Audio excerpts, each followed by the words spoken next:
for speed! Go!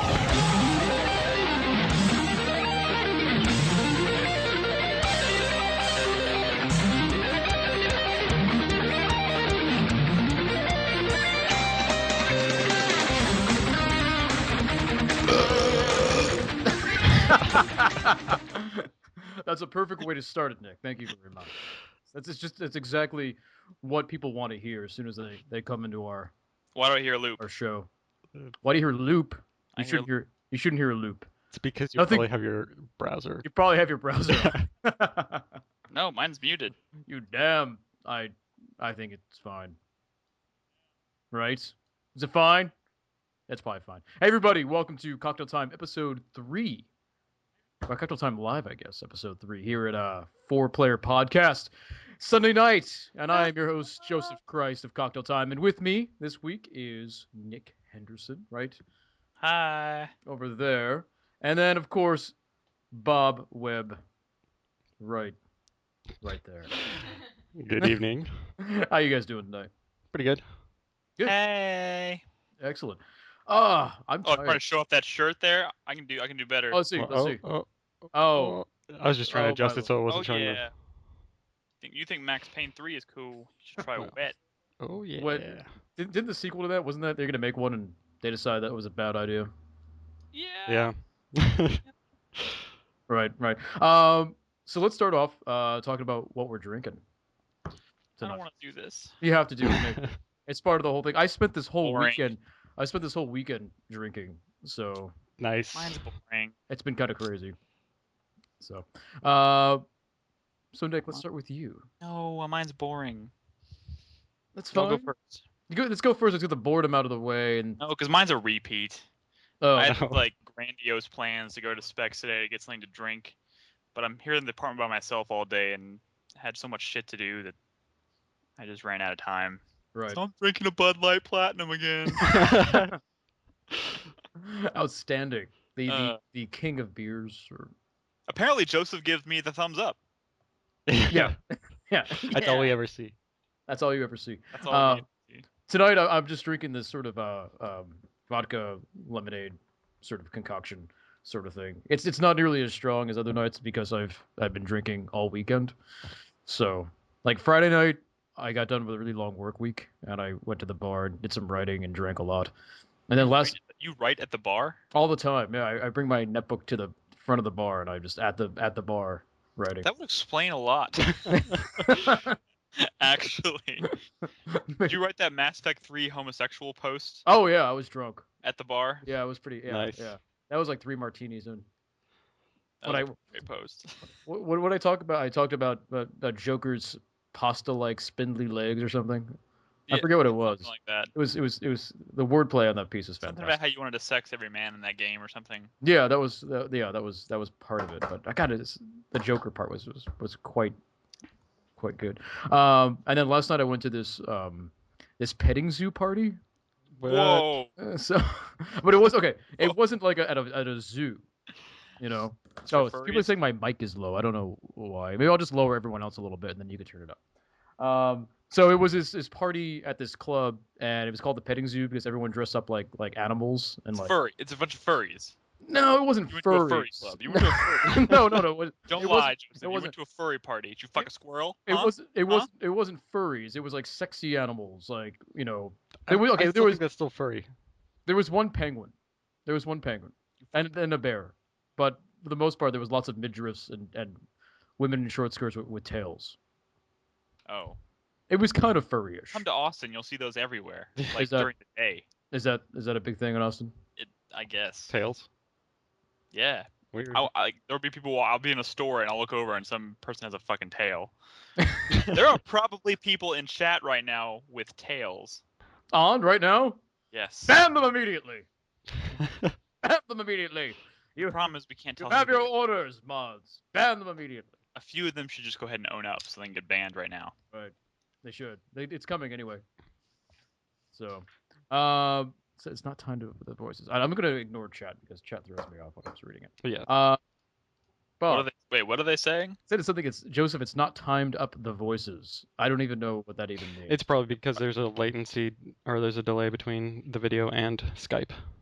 Oh, probably. That's fine. Which is weird because it's never done that before. I don't It even doesn't. know.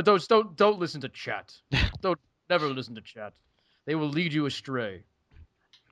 For sure. So Bob, Yes. you drink. I am drinking a homebrew. I'll be opening that later. Oh, It's one of my homemade beers that I made. Nice label. Did you make that yourself? Yeah, it's a silver marker. And I've got a shot lined up that is going to be nasty. I'm gonna actually have to make it. I'll mix it up live on the show and show everyone how you make one of the worst shots ever. It's that disgusting. reminds me. One of the worst. You're not doing a bull shot, are you? No, Okay. You ever done a bull shot before? no, I haven't. It's basically vodka with beef broth. Oh yeah. Yeah. I got probably the most ill I've ever gotten was drinking beef shots. Beef. What's they called? I think they call them beef shots. But I think we made like four. There was like four of us at this. We were hanging out and party stuff. And I was the only person that didn't think it was putrid, so I drank mine and everyone else's. And then I think, didn't stop from there. We just Oh, kept on, goodness gracious. kept on drinking, and my God, I was so sick the next day. And I had a goatee at the time, and like all I Oh. could smell all day was fucking like beef broth. Ew, your I- upper lip smelled like beef broth. Yeah, and I'd showered, but I couldn't get it the fuck out, and I was just so ill, and just smelling it made me even more ill. And I couldn't get it out of my face, and it was That's just like, disgusting. oh, it was terrible. I got the recipe from Maxim magazine. Oh, Never drink a drink that's Good in lord. Maxim magazine. Maxim magazine is good for one thing, and that is not it. The articles, wonderful. No, not the articles either. I will say this: like, I am drinking a Bud Light Platinum, which is kind of boring, but I do happen. I considered this. I considered it for a second, but I decided not to because I really don't know what to do with it. Mhm. I have a bottle of absinthe in my Ooh. kitchen. Do a shot of but that. I didn't want to drink it straight. Well, that's how you drink absinthe. I don't want to drink it straight. What do you do? Use like use a sugar cube. You have to do it right. There's a whole absinthe. Yeah, there's a ritual do. around it. Yeah, I don't have any sugar cubes. Or you can just put it in a shot glass and then take a shot. Yeah, just do a shot of it. Well, I don't have it with me right now. I'll go get it, or maybe during the break and do a shot. Where is it? after the show? Where is it? You want me to go get it? Go get it. All right, one Oh, second. it's in the other room. It's It's too in the far. kitchen. It's too far away. Well, I can keep people entertained by showing you the ingredients for my shot. You can guess Okay. what it is. Wait, do you want me to get it now? I can bring it back during the break. No, but we need it for the shot of the show. Is it? I don't know much about absinthe. It's warm. That's fine. That's fine. Yeah. It's good. You assholes! I'll be right. All right, so let's play Guess the Shot. And some Okay. people who may have been following me on Twitter may actually have the idea of what this is. But the first ingredient is tequila. Mm-hmm. Second ingredient is hot sauce. And the final I like where ingredient, this is going. tuna water. Oh my! This- This is not a real thing. It's called a hot Mexican hooker. I'm doing that live in the feed. It's called a hot Mexican hooker and has tuna water. Yeah, that's where the hooker part comes. I bet. Yeah. See, it's Did the hot Mexican. Oh, wait. Whoa, why do you have hot sauce? I came back and you're holding hot sauce. That's not even. Oh. What the fuck are you doing? So Bob is doing a shot that has tequila, hot sauce, and tuna water. Yeah. Oh. So That is- I Tara came The in. one reason I don't eat tuna is because of the tuna water in the fucking. It's Yeah. called a hot Mexican hooker. So I was gonna do it in this little shot glass that I have here, but Tara came in and gave me this fucking thing. I guess now I have to man up and do it in that. And just in case, I've got a vomit bucket on the side, as well as some stomach No. relief. Some So Pepto-Bismol on we'll the side. see how that goes. Yeah. Well, when you're doing a hot Mexican hooker, you need to make sure you're doing it right. Yeah. Real quick, hit record, right? Yeah. Okay. Okay, good. Good. Hey, I brought Hold my on. absinthe. Oh, nice. Oh, excellent. Nice. Really cool bottle. Let's see if I can. All right, so Bob's gonna set up his shot first, and then we'll do our Yes. shot of the So toast. A toast of the show. the Oh, first God, thing it's- is gonna I don't wanna be. do this. It's 62. Oh shit! Is this even open yet? Okay, yeah, it is. All right. So the first part is 1 part tequila. You're supposed to use Tabasco, but I don't have Tabasco. I have Cholula instead. Oh god, it has a cork. That's classy. Oh yeah. Oh, So how much? Now, what's the ratio of tequila to like tuna water? I don't. I think it's. I'm just gonna wing it. Oh man, Just this wing it. looks. This looks. All It's of it. gonna be. You got to know how much hooker you're putting into your tequila, though. All right. Look, Dude, look, Bob, just thank whatever god you want to pray to that it's not tuna oil. Yeah. Well, actually, you're supposed to use tuna oil, but I don't have any tuna in oil. Oh, really? So Yeah. it is worse than I imagined. It's worse than you imagine. Oh Tara's my got the God. bucket to the ready on the side. Oh god, I Oh. feel. I don't. Oh, I'm gonna throw up. You're not the one doing this. Oh God, that is. You're supposed to let some tuna fall out. There's some tuna in there. Like okay, look there for you guys, so you can. Oh, see. that's a lot. That's a lot too. Look at that. You can see some of that the hot sauce in there. Look at that. And there's some tuna, chunks of tuna. It smells Why like are you tuna. just to yourself, Bob? Why? I Bob is dedicated. I have a to-do list, and it's the like 10 worst shots ever. Oh, And really? this is on there. Really gonna do a bloody abortion? Am I gonna do a bloody abortion? Eventually, yeah. Okay. What's in a bloody abortion? I think it's like Bailey's grenadine and That's not a shot. That's just a thing he lemon wants to. Yeah, juice, yeah. That's what he vodka, wants to do. or some maybe vodka to curdle it, so you get kind of like curdly red abortion juice. Oh wow. Oh my god. Wow. Oh wow, this is gonna be awful. Ugh, I'm gonna have to open my beer to have something to. You're gonna want a chaser. Yeah, That one. You're gonna do kangaroo tits at one point. maybe I'll do a kangaroo tits at one point. Right, right. Oh what? Kangaroo tits. It says milk and something. No, it's a really complex shot where you have to like it's 151 in Sambuca, but you light it on fire, catch the fumes in a water jar or water glass, and then you put a napkin on the end of the water glass so you can hold the fumes in there, and you take a straw like a regular plastic straw. You pull out the fire, you suck up the burned up 151 Sambuca in the straw, and that's Right. what you think is gonna be the hard part. But really, what you're supposed to do afterwards is you're supposed to take the water glass that has a napkin on top of it, puncture it, and then inhale the fumes that came off of it. Wow. Yeah, It's involved. it is. What really is that involved. one called? It's called a kangaroo You're saying tits. for me to watch. You have to start the night with that one because Yeah. once you've had some drinks, you can't possibly put that together. No, that's gonna be a starter as soon as I get all the ingredients and figure out how to do it all. Nice. Okay, let's since you're all set up, Bob, let's start off with our toast of the week. Wait. Uh, Really? Yeah. Yeah. Really? Dude, yeah, dude, Look, It smells like. I'm doing tuna. he's doing tuna. I just have vodka. I just have vodka. It's very Oh, and it's dull. clear. I thought it was gonna be like neon green or something. No, it's not Gatorade. Yeah. It's good. Oh God. Nick, why don't you go first? Now, No. remember, don't do the shot yet. You have to do it. We all do it together at the end. But what's your toast for the week? My toast for the week. No, just come back to me. I'm too busy thinking about what I'm about to do. I don't even know what I'm toasting yet. All right. I'll go then. I didn't play a whole lot of games this week because I had a really busy work week. It was fucking grueling. So when this weekend hit, I just felt like just being a lazy fuck and just playing Battlefield 3 the whole time. That's all I pretty much did. But this week I did watch some videos, and there's this guy out there called Rival X Factor, who I kind of wanted to give a shout out to, that does all these like BF3 videos and like tips and tricks and all this kind of stuff. And he actually does like esports and does it kind of like semi, not professionally, but he actually does compete and stuff. But his videos are really great, just for kind of showing like, you know, how to deal with certain maps, how to name stuff in maps. And I think if anyone like wants to sort of up their BF3 game, they should definitely check out his videos. So his name again is Rival X Factor. But it's some really good stuff. So thanks for helping me be a better player. So cheers to you. Very nice.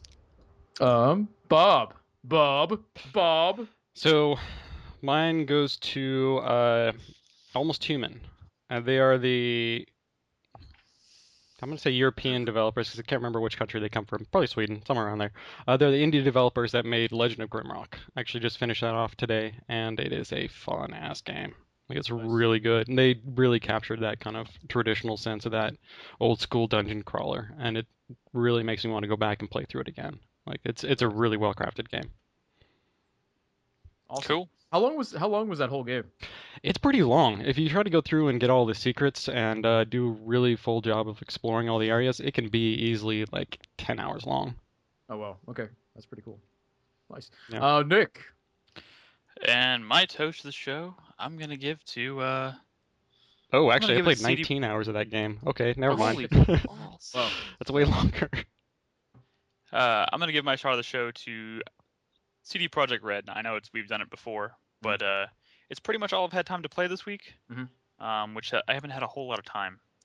But I played about 6 hours of it today, and I'm gonna give it to him for getting me interested, like really into RPGs again, like menu heavy RPGs, like where you spend a lot of time.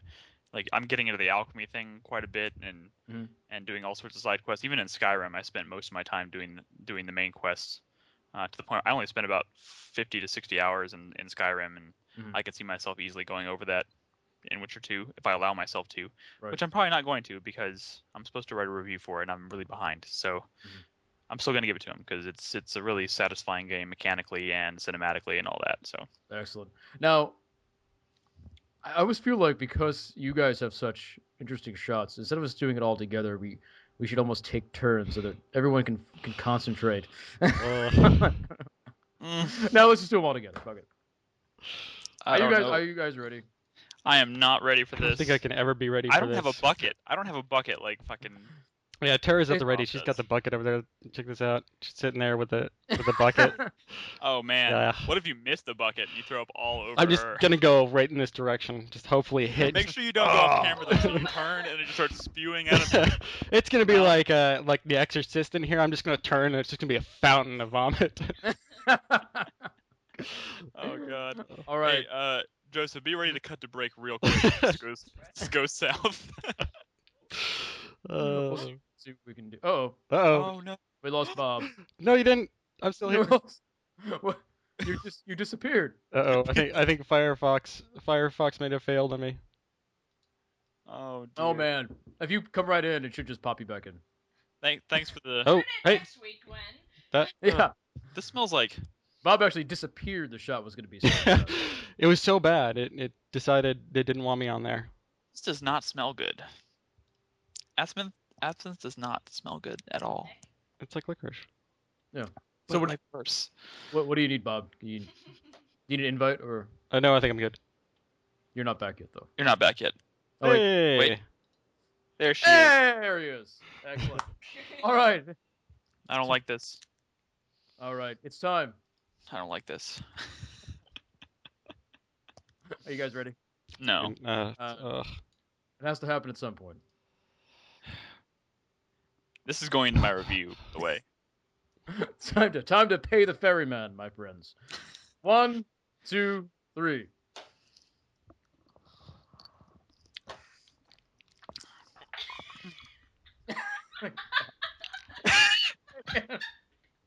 Oh. Oh god. Wow. Do we need to cut? He's crying. Oh, I'm never gonna have one of those again. Oh my No. god. Just one. Just one is all you need. Ugh. One your entire. Oh. That's a spicy shot. It smells like tuna. I'm gonna smell like tuna for like the rest of the night. Oh, It's gonna be horrible. Your breath is probably like a. I bet it's awesome. It smells like an anchovies cunt. Oh. Oh god. I think a tear just came out of my eye. That's one. What did you think, Nick? You never had absinthe before? That was my first shot of absinthe, like straight absinthe. I've had things with absinthe in it. Right. Alright. I just didn't know what to expect. Yeah, straight absinthe Yeah. is the way to It's go. really not that bad going down. It's actually No, pretty it's tasty. smooth for something with such high alcohol content. Mm. But you know, Yeah. I don't like licorice. Well, then you probably It's very it is absinthe. like Meister, but stronger. Yeah. Mhm. I can still feel the burning in my mouth. Woo! And Good. chasing it with a shitty. Yeah, Bud I'm sure the Light Bud Light Platinum is helping with that quite a bit. Oh god, I want to get something like normal. I'll wait to the break. Let's start off with what we've been playing and stuff. I actually haven't really been playing anything. I almost think the Bud Light Platinum is worse than the Absinthe. Really? Yeah, I can see that. Given the choice between both of them, I'd rather know. be. If anyone missed before, oh my god, look at the bottle. Is that not the sweetest bottle? Yeah, That I've is seen cool. that in the beautiful. supermarket. Yep, it's pretty sweet. Ew. So Nick, you've been playing more with The Witcher 2? I got Absinthe on my hands. My hands smell like tuna. That sucks. That's That really terrible. sucks. All right, how are we starting this? Let's start off talking about The Witcher 2, because actually I did play a little bit more of The Witcher 2. Okay, I'm really behind. I didn't get to play a game until today, since last Sunday. Nice. So that kind of sucks. Yeah. But I played about 6 hours of it today, and I had these really big plans today to play like 4 hours of The Witcher, and then play like a couple hours of Binary Domain, and then maybe squeeze in an hour of Mortal Kombat today. But I just played Witcher all the way through. Yeah. And I really like that game a lot. It's I don't know where to be. We've talked a lot about this game in the past, and I literally just got to the second chapter. I've been spending a ton of time in that first chapter in that first city, doing pretty much every side quest I could come across, which is a strategy I'm pretty much going to abandon going forward because I really need to finish this game. But man, I got to the scene with the sexy time in the hot tub looking area or the spring area. I haven't gotten there yet. Oh man, it is good. I mean, as far as I got in The Witcher 2, I beat the Kraken thing. You beat the Kraken. Beat the Kraken, and that's all I've done. And I will admit I was a little underwhelmed by that fight, just because it's I don't know. I've only had 2 boss fights per se, like regular boss fights per se. Neither one of them are like I wouldn't describe either one of them as innovative.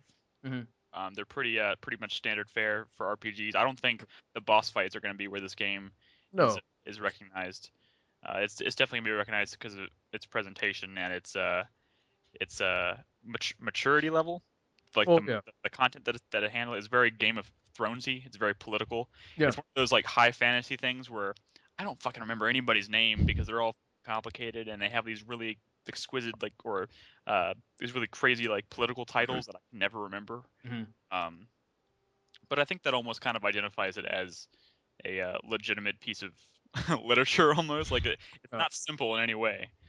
It's certainly not it's not a kid's game. Yeah, it's not like playing Fable, where you can pretty much like I've been comparing this game to Fable a lot. Like it's very it seems very much like Fable except with a coat of like maturity over the top of it, which is and the combat's actually a lot is really deep too. It's very Dark Soulsy. Like I got in a boss fight today and ended up spending probably more time than I should have because I couldn't stop like backsliding to like hack and slash style gameplay because it's an action RPG, so you can sit there and just tap away at the button if you want to, but you're gonna die half the time. So it took some self-control to try and remember to block, parry, use my skills, set traps, throw knives, which you can pretty much do on the fly. And it does what I really like being able because there's so many different attacks, you can throw so many different magic spells, you can throw knives, you can put down traps, you can throw bombs, and then you can parry. But in order to switch between your different powers and your different secondary weapons, when you hit the left bumper button, it slows down time like very very minor. So the enemy you're fighting will continue to attack. So if you still take too long, you'll take damage. Yeah. But it'll slow down time and give you enough time to kind of see what you have available and switch to it. And then the moment you come out of that menu, you can just hit a button and attack with that spell. Yeah. which is really smooth and really cool, and a really interesting way of handling it because obviously with a PC you have hotkeys and all that stuff, and it's a very elegant way of mapping it to a controller. Yeah. Well, the controller mapping is greatly improved. They said even from the PC release to the console release. I think they had more time to kind of figure out the best way to do it. I still found that the combat itself is a little bit stiff. Yeah. It could flow a little bit better. I think. There are moments where it definitely doesn't flow as well. Like I don't know. I think since before, but there will be times where because you can set down these traps, but there's like a amount of time it takes to set the trap. So if you're in the middle of setting a trap and a dude walks right into it, it'll blow up or something and affect both of you. Like it'll take damage. And there's been so many times that I've just lost a battle because I was like I knew I shouldn't have put that trap down, but I was like, fuck it, I'm gonna go for it. And then someone walked into it, and, blew me up too. Mm-hmm. So you really got to be cognizant of those kinds of things. And I got that boss fight I got in today. It was one of those situations where I didn't know I was about to be in a boss fight, so I got thrown into a boss fight, so I didn't have time to use oils or any of those. Oh, they didn't give you any prep time. Yeah, I didn't have. Yeah, I probably should have seen it coming, but I didn't. I didn't use any oils and everything, and I died like 20 times, and I was like, I had to reload and just use the oils before I went to battle. If I do that and I win the first try, because this was a fight where his sword was like enchanted with like poison. So the moment I let a hit get in, I'm poisoned, and even though I'm like dodging and doing my best to like whittle his health down as fast as I can, the time I'm doing that, my health is shrinking, and I couldn't get him down to a point where he had like half his life left, and I would die every time because the poison would just whittle my health down to nothing. So the second time I went in, I reloaded my game, went back in, I happen to have an oil that increased my poison resistance by 2,000%. This is a potion, not an oil. Yes. Yeah. I don't remember. It was the same thing that you used to fight the Kraken. That'd be a potion. Is that a potion? Yep. Yeah. So it was a potion. And he hit me with his sword once. No poison, and I beat him my first try. Oh. So you really do got to be because I probably could have seen it coming. I probably could have seen that boss fight coming. I was I was like, I want to get to the end of the chapter. I'm excited to see how this ends, and I just ran right into the fight without preparing, and that kind of sucked. Right.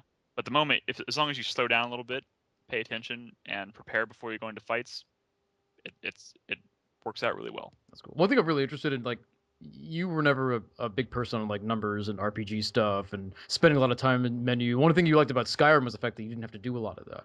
Yes. Like, what is it about The Witcher that makes it different that you are actually enjoying it now? Or are you just finding yourself at a point in your gaming life that all of a sudden you're kind of like, hey, this sort of number stats thing is kind of cool? I don't know if it's that. I mean, But there's not a lot of it. It's not like you're putting like all these attribute points to like, perception and intelligence and things like that. It's very intuitive. Like when you level up, you only have like one.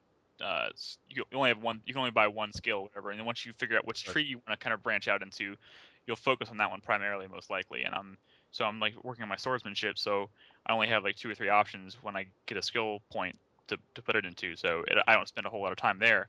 And then just jumping into the alchemy menu is super intuitive with that left bumper, and it's super quick. And also, I was at first put off a little bit by the fact that you couldn't spend any time in the menus, like using potions or anything like that in the fights. You have to do it all before or after. Yeah. But then I realized that doesn't because of that, it doesn't slow down the pace of the combat. You can spend, when you get into a combat scenario, it's pure combat. You're not worrying about potions because you can't use them. Yeah. So you're fucking hacking away and doing your best to survive. So it allows you to kind of manage your time better by doing it before and after, and it doesn't like when I played RPGs before, and I think this is what turned me off in other RPGs, is that you would get into a fight and then you'd have to pause it and be like, okay, I'm about to die. What can I do to prevent that? Yeah. And then I ended up spending like 5-10 minutes in a menu trying to fix that, and then it just kind of breaks the pace. So in this game, that's not really a problem. Right. Really I kind of like that because it always seems somewhat realistic when you're in the middle. Like I guess Skyrim does that. It's classic RPG stuff where you pause and you're like the enemy is mid swing and like if it hits you you're gonna die. But you're able to stop time, drink 80 potions, and then live through that swing. You know what I mean?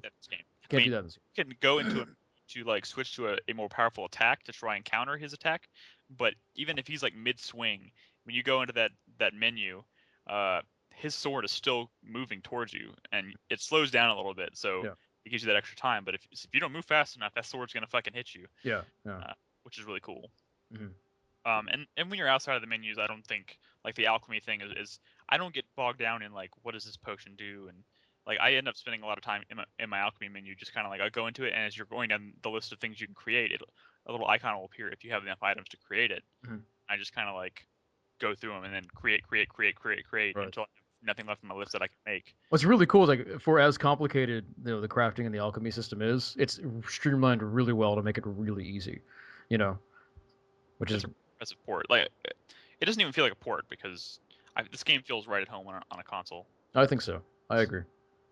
So I want to play more of it. I just this week I shall. It's part of it's like it's so dense, that it's sort of like I think I just got done, finishing pretty much everything I had to do in Skyrim. I finished all this like the major side quests. I finished the main quest. Right now I'm just sort of exploring and working on like achievements and stuff. But having done that, it's to jump right back into like The Witcher 2, which is another game that just is that expansive. I almost like I feel like I need a break, from something that dense. It definitely is. know. I'm feeling the pressure now because Max Payne 3 comes out about a week 2 and a half. weeks. Finish this game and get my review done before that game because I'm supposed to review Max Payne as well. So, Mhm. and that's a game I know I can probably knock out in like 2 or 3 sittings. I'm guessing based Yeah. on it doesn't strike me as a game that's going to take 30 or 40 hours like this No. does. No. So I want to get through this pretty quickly. Luckily, I have tomorrow evening to myself as well, so I'll probably spend another 5 or 6 hours on Witcher tomorrow, try and catch up. That's good. But I'm real sad because I really wanted to play some Binary Domain today. Oh, that's right. I am determined to finish the game. Love it. Have you played any of it? Yeah, I don't remember what chapter I'm on now. Mhm. The last thing I think I did was I fought that giant like spider boss in the middle of that Yeah. big open area, and then I went to the nightclub or something. Mm-hmm. I shot some dudes, The nightclub. and I had to stop, and I haven't gone Oh back yeah, to yeah. it. Where you meet the little girl, Yes. 15-year-old girl. Did you? So I did the jet ski thing. I didn't like the jet ski part. I didn't like that either, but you know what? That's a small game. I don't give a crap. Handled Rest really of shitty. it's Yeah, yeah. So great. when the girl wanted you to be her boyfriend, did you say yes or no? No, I said no because I remember having this conversation with David, and David said yes, and then flipped out on him. I did say yes too. So I preemptively I knew what was going on. You knew that was it. You were entrapment, as they say. But yeah, Binary Domain is a fantastic game. And I also wanted to play. I don't know if I mentioned it on this podcast, but I got a new PS3 a couple weeks ago, and they had that deal where I got a free copy of Mortal Kombat with it. Yeah, you told me about that. I wanted to jump into that today too. Let me just say, even though I haven't played the game this week, I love that game. The game's really good. How do you know if you haven't played it? I mean, I used to have it. I had it. I bought it when it first came out, and Right. then without realizing it, or maybe I was drunk. I don't know. I traded it in for something, or maybe I was desperate for something. Right. And I traded it in, and then like a month later, I was like, I'm gonna play some Mortal Kombat today, and I was like, oh, I traded it in. I don't have it. So I saw this deal, and I was like, I need a new PS3 anyways. So boom, I got it, and it's the complete edition. So it has Blind Kenshi and Rain, and what's the Freddy Krueger. Oh, nice. And the other character whose name I can't recall, but they're all in there on the disc, which is nice. But that game's great. Yeah, well, it's classic Mortal Kombat. It's fun. Yeah, it's great, and it's one of those series where like I have such fond memories of that series, and it turns out the best one in years is the one that kind of goes back to its original formula. Yeah. It's Yeah. a really well made and well balanced fighting game too. Yeah, it's funny. There is a certain amount of nostalgia factor that comes with the new Mortal Kombat game, but you're right. It's also an actual good game. You're not just playing it because I just really like this. It's not pure nostalgia. It's nostalgia that is rooted in good mechanics. Yeah. And also I always had a soft spot for Mortal Kombat as well, just because like I never got into Street Fighter or Tekken, just because I mean those characters are kind of crazy and out there. Mhm. They all kind of look the same. I don't know that. Yeah. I don't know if that makes sense. Like Street Fighter is a bunch of dudes and I don't know. Mortal Kombat seemed like it always had more personality to it. That's one of my Right. problems with Soul Calibur. I really like Soul Calibur, but everything is so overblown and overdrawn that everything just sort of mushes into itself. You know, like all the characters sort of just seem to meld into each other, and I feel like that series too also relies too heavily on their super special secret characters like Link and Darth Vader and Mhm. all but that. that but that's relatively new to the Soul Calibur series, isn't it? Yeah, but I mean, it's been the last 3 games. what, 2? No, Soul Calibur 2 had Link and Oh, did it? Okay. yeah. So Soul Calibur 2, 3, and 4, Okay, it's just been a while then. Never mind. Never mind. I think. No, I think you're right. I don't know. I used to play Soul Calibur in the arcade mostly. Yeah. I think I own Soul Calibur 4, and I actually don't play it very much. So, anything else? Nope. The only thing I've actually played this week is The Witcher 2. That's I nice. just wanted to mention those 2 games because I played them and I didn't get a chance to. Right. So. Okay. And I think I going back, looking in chat, I think Soul Calibur 3 does not have a special character, so I might be wrong about that. Okay. I could be wrong. I'm not a huge Soul Calibur person. I've played 2 and I've played a little bit of 4. I used to be Voldo all the time. He was my favorite. Voldo. Voldo. Was his name Voldo or Volvo? It's not Volvo. That's a car. No. That's a God, every time I breathe, I can taste the absinthe. You're not supposed to aspirate it. You're supposed to drink it. Yeah. You know. Thank God. It How about you, smells like Bob? tuna. How about you, Tuna Man? Oh God. What I've been playing? Yeah. Throw up just thinking about it. I just want you to.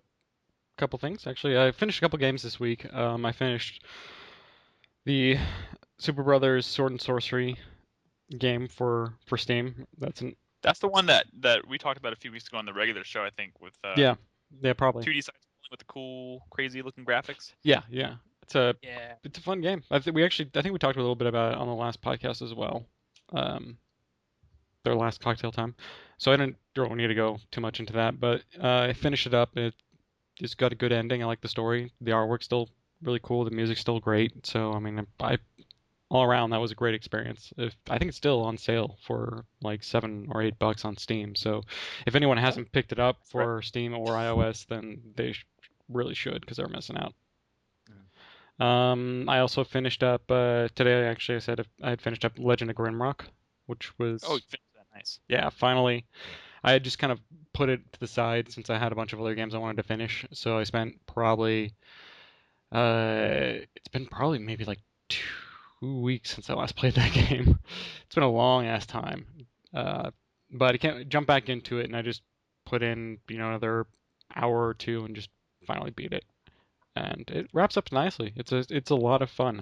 I can't wait to see what that studio does with that with all the money they got from selling the game. Made back quite a bit of their Probably some pretty cool stuff.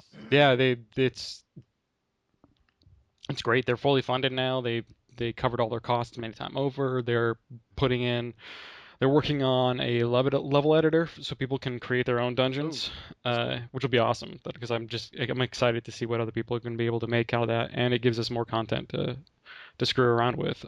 It may not be as on par with the quality of the stuff that they put out themselves, but I'm looking forward to that, as well as I think they said they wanted to be able to put out some more DLC, release new classes, release new areas, release new monsters, that kind of stuff. Just make it more interesting. Though I don't know if I don't know how great the maps, like a dungeon map would be without having that story driven behind it. So it'll be interesting. They allow you to have that kind of the story narrative tools built in along with that as well, which I'm sure someone can easily work around it, like having notes, just because you'll be able to find these notes around in the environment. You can pick up little scraps of paper. So imagine you'll probably be able to leave little scraps of papers or messages on the walls, and you can kind of narrate a story through that way. So it'll be really kind of cool to see what they do and what happens in the next couple months whenever they get that stuff patched out. Cool. What was the name of the developer on that again? Almost Human. Almost Human. Yeah. Cool. I think we talked about like a couple of times ago, possibly, but I'd love to see them like take that idea and expand it to some sort of like Ultima type of thing. Yeah. Like Ultima Underworld. Make like one of those really old school ones that are expanded, but I'd love to see HD a graphics and all that remake of stuff. Ultima Underworld. That'd be just Oh, oh, that so would be great. very cool. Yeah, those Yeah. those games were a lot of fun. They were complex, to say the Mhm. least. Yeah, yeah. But Well, they're great. I mean, it's like playing an old school Daggerfall. Oh, It's yeah. like comes out of those, and Daggerfall has so many different gameplay components to it It's that it almost crazy. feels like it reminds me of Metal Gear Solid 3. You know, like Metal Gear Solid 3 has like all these like minute gameplay mechanics that are sort of all working in collusion with each other that make the game world seem extremely vibrant and extremely living. You know, like just the healing process of Metal Gear Solid 3 is like, you know, you have to like use the correct things at the correct Oh, I time. want to play that again. I mean, this things you can do with the world that makes the like the enemies can interact with, like shooting the beehives and all that kind of stuff.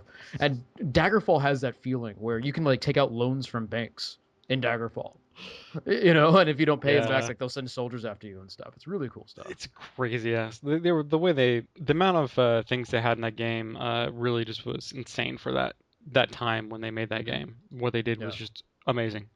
Yeah. No, definitely, definitely.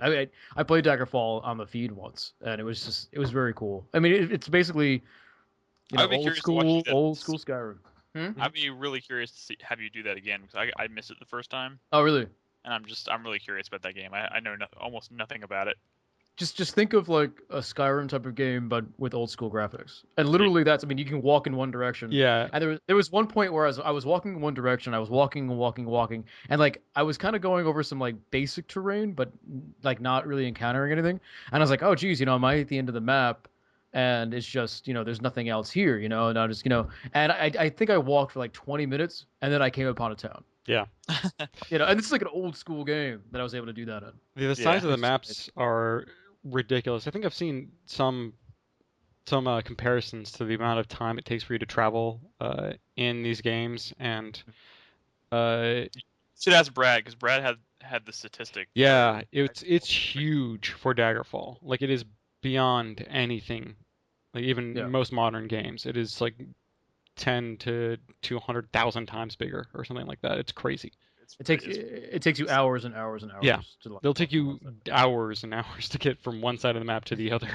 And there's shit Yeah. all between those. Like you can just there are crazy ass old dungeons, there are towns, there are keeps. There's just all this insane content in there. Yeah, in fact, I think it was actually it takes weeks. Yeah. This was Zakano in chat. I remember Brad mentioning it too. Yeah, but Daggerfall specifically, it'll take weeks apparently to cross from one side of the map to the other. Yeah. That playthrough also created some pretty good highlights as well. I think ARM Arguments is one of my favorite highlights I've done. Yeah. I'll check that out. Because it's you know it's old school, so all the you know there are people kind of walking around, but for the most part, like townspeople are just menu systems. Yeah. You know, and they're all just sort of standing there like you know with their arms on their hips or something, so that everyone just kind of looks the same but wearing different outfits. It's a lot So- like Doom. The sprites are the same. It's those 2D sprites that you're, Yeah, they They'll- always they'll face the always same direction. they always face you, Yeah. you know, like Wolfenstein 3D or something like that. You know, so, but you should play it, Nick. I mean, you can download Daggerfall for free on Bethesda's website, and it like, you know, put it on your computer and play it. Will it run on a Mac? Probably not. Really? Maybe they might, because I think they're going to be running Because it. in somebody SCUMP, told me a viewer sent me an email that claims that the original Witcher will run on the Mac. But there has to be like a Mac release though. They can't just. I mean, it'll work. You can get things like, can't you get like a Windows environment for Mac to run Windows games on? Yeah, you can. Yeah. So I mean, But- if you do that, but Yeah. I don't know. I'm gonna have to like really ease into gaming on my Mac because I don't know. There's like 10, 15 things I've already said I want to play on my Mac, and they're all pretty small titles. Like I really want to try Sword and Sorcery, which I'm sure will run perfectly on the Mac. So If you can run it, there's an emulator called DOSBox, and DOSBox is what a lot of PC people use to run old games, since they require that kind of old environment.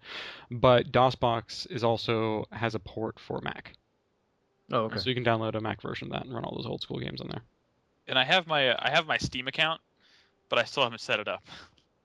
Like I have the app on my in my dock on my Mac. I just have yet to. You don't have a Steam account at all? No. What? How could? I don't have a PC. I don't play PC games. Oh, I don't look that for a makes reason sense. to have it. So, That makes sense. but there are a few games that are available through the Steam service that I would like to play. Mhm.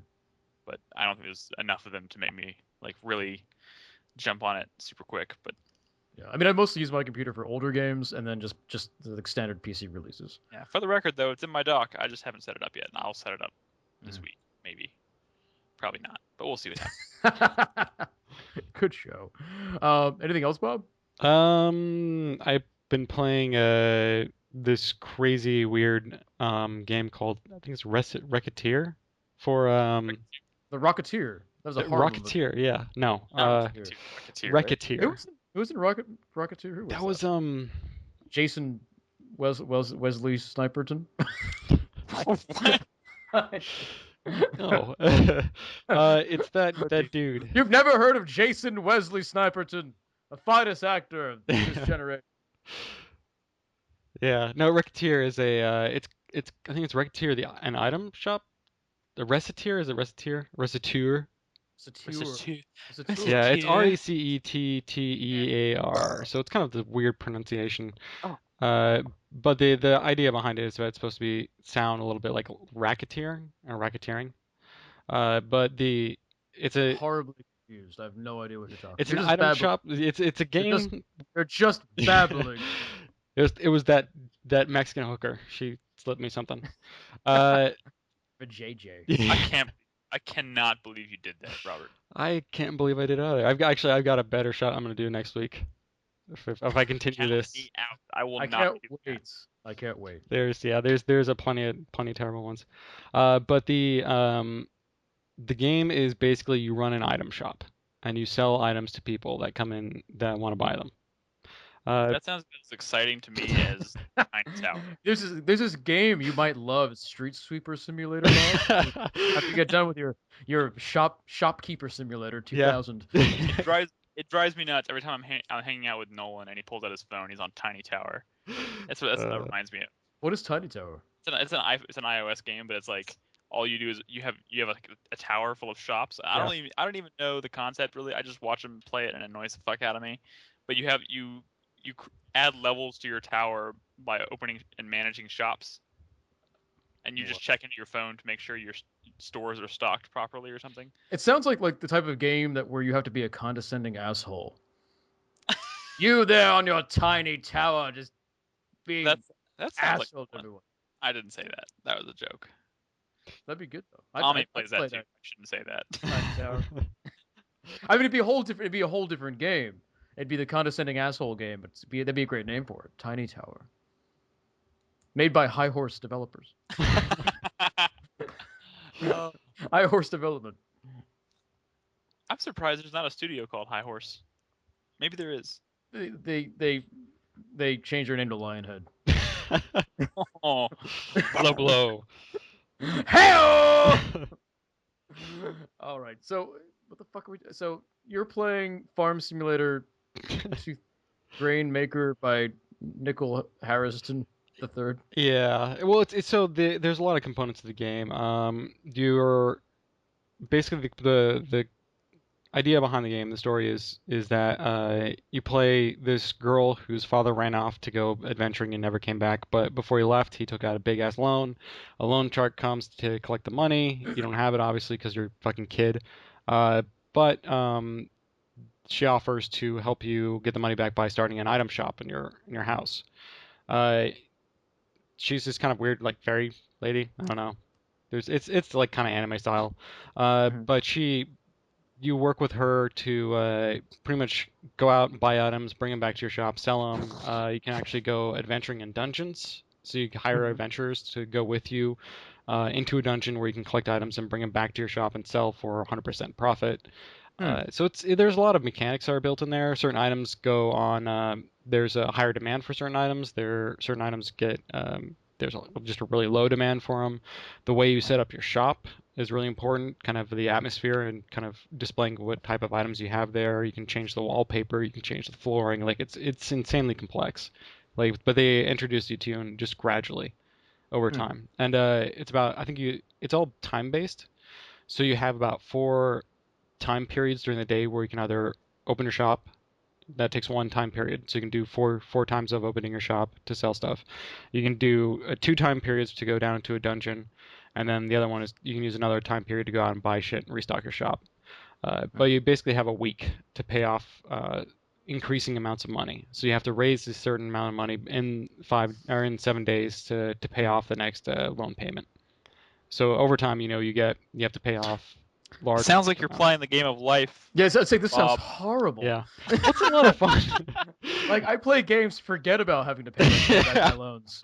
It really does. Are there It seems trolls like in that. this game, Bob?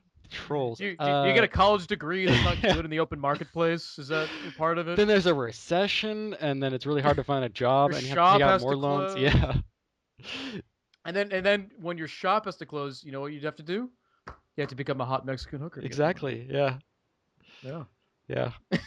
Oh, God. So do you get what point in this game do you get cancer? I'm pretty sure early on. Early on. Dear Lord. You're not. What else happens in this fantastic game? I'm really not that far into it. I've probably only been playing about like 4 hours or so. Oh, brought to you by the crushing weight of modern life. Yeah, exactly. Studio. Is this on Steam? Yeah. Okay. That is legit. It's legit. It's too legit to quit. I will check it out. Actually, Yeah, it's kind of that fun. sounds. I would like to see Joseph broadcast that. Yes. What's the style? Is it? It's kind of like it looks a little bit like a JRPG. But is it like 8-bit, like retro style? Yeah, a little bit. Okay, I'll play that on Way Back Wednesday.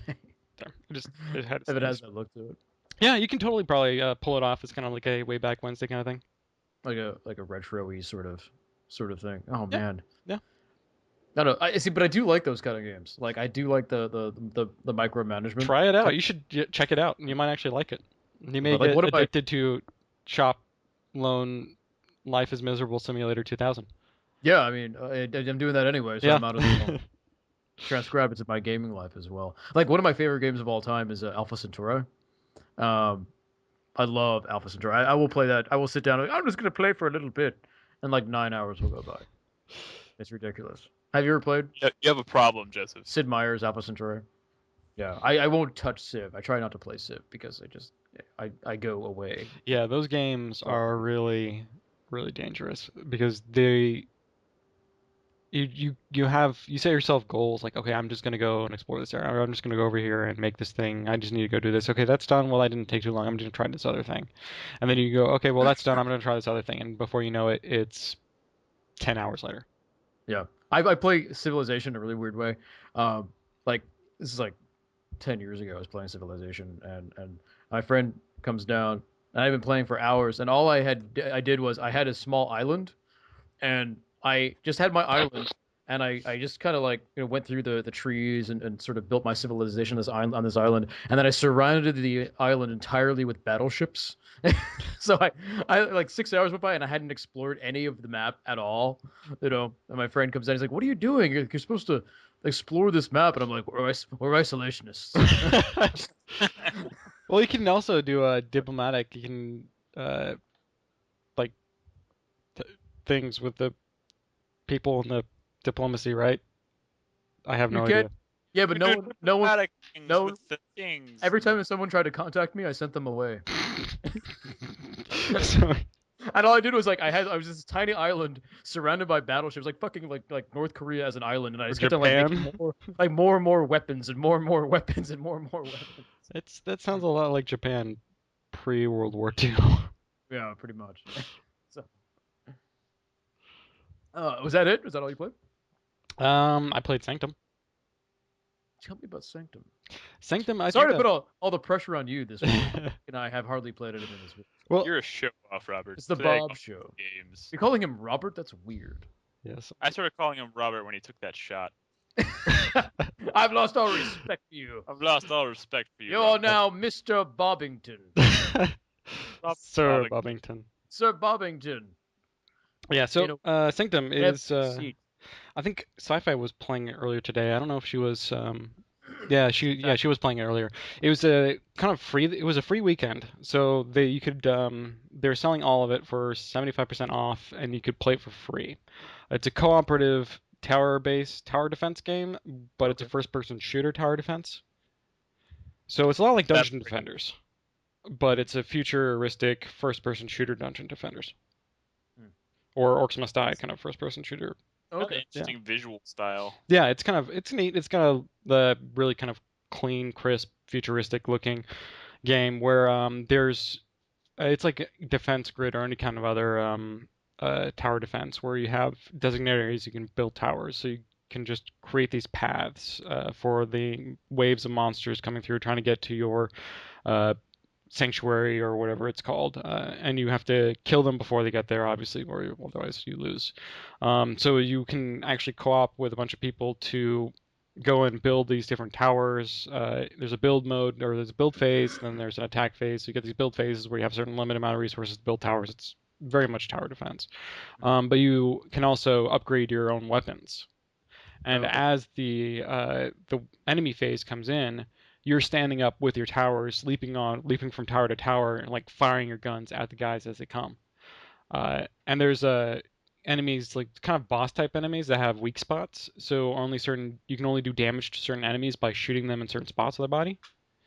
Certain weapons are better for certain types of monsters. So if you're co-oping with a person, you can choose different loadouts and you can choose different weapons. There's like kind of like freeze guns where you can freeze an area and it'll either stop enemies dead in their tracks for a couple of seconds or it'll slow down everyone in there. You can place down these pads on the ground, so whenever the enemy enters the pad, instead of being a tower, it'll just be a pad, and they can move through it. But it either slows them down, or you can have an amplify pad that amplifies the damage that gets done to them when they're standing on that pad. So there's a lot of strategy built into it, and working with the people that you're playing with to figure out what kind of a loadout you're doing, how you're going to build things, how you're going to upgrade things, and you kind of have to look forward because you can look at what's coming in the next few waves and see like, okay, there's a bunch of flyers coming. We need to build up or strengthen our anti-air towers. Right. Or there's a bunch of swarmers. We need to get some mortars out, or some kind of a really wide area damage guns. Or you can go upgrade your guns. Be like, okay, there's gonna be a bunch of bosses that have a bunch of weak points. I'm gonna go upgrade my sniper rifle so I can do more damage to them. I'm kind of getting like this. What was that? What was that Double Fine game? Trenched. Trenched, yeah. Oh god, I still haven't played that. I haven't played it either. I've Okay. been meaning to play that since Yeah. E3 like last year. I played a little bit of it. I needed more people to play with, and it kind of came and went. And I'll pick it up. I really want to Don't play forget, it's not called Trenched anymore. No. It's called it. Iron Brigade? Bunker. No. Iron Brigade. Is it Iron Brigade? Yeah. No. Yeah, it's Iron Brigade. Iron Brigade. Brigade. They lost the lawsuit or whatever it was. What was the lawsuit about? Who It was originally had the name The Trenched? European guy that had a board game named Trenched. Oh, okay. So it was a conflict of names. And they just Nice. decided, fuck it, we're not going to use the name. We're not going to go into this thing. We're just going to rebrand it. Probably better. Iron Brigade, I think, is a better game name anyway. Yeah, I think that. I always thought Trenched didn't make a whole lot of sense. What do you mean? It's like a mech game. Well, they're called trenches. Yeah, I mean they're like trenches on top of mechs, right? Yeah. Well, the mechs can burrow. Why do they just call it burrow? Because they don't have you to tell them these things, Joseph. Burrowing. They need me to tell them these things. God Exactly. damn it. Maybe if they had me, their Kickstarter wouldn't have been such a failure. That was sarcasm. That was sarcasm. Because in fact it was not a failure. That is true. That's what made it funny. It's a massive success, actually. That's true. So tell me more about Sanctum. There's really not much really else other than there's not that many maps. DLC is basically a map. So you can buy a map on Steam. I think they're regularly priced at $2, but with the deal they were $2? running, yeah. With the deal they were running, they were selling them for like 50 cents or 49 cents. Wait, did you say $12 for a map? $2. $2. Oh, 2. Okay, they said 12. $12 for a single map. They are I was- worse than. I was about to shit my pantaloons. Is this an Activision game? Exactly. Actually, what you're defending is the Activision HQ. That's the well, sanctum. fuck it. I'm not gonna play that game. From Angry Rabid Gamers. Yeah, exactly.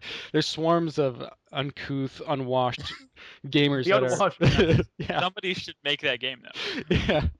Shooting pizza rolls at high velocity. They're screaming, "We hated the ending to Mass Effect 3." Those would be EA fans though. Son of a bitch. I was crossing my I- nerds. You're crossing your streams. Yes. You bitches are drinking too much. I'm not drinking enough. That shot was nasty. Ugh. I need something to Yeah. wash that down. You're gonna be ready to do another one after the break? Huh? What? we wouldn't have you do that. No. No. Yeah, No. Really bad That's idea. a bad idea. That's horrible. Yeah. All right, so let's take a quick break, and we will be back in a few minutes. Wait, real everybody. quick, before you cut to break, Hmm? how long do I have during this break? You have a couple of minutes. Okay, As long as you need, Nick. As long. I'll let you know when I'm back. Okay. All right, we'll be right back, guys. Ludicrous speed! Go!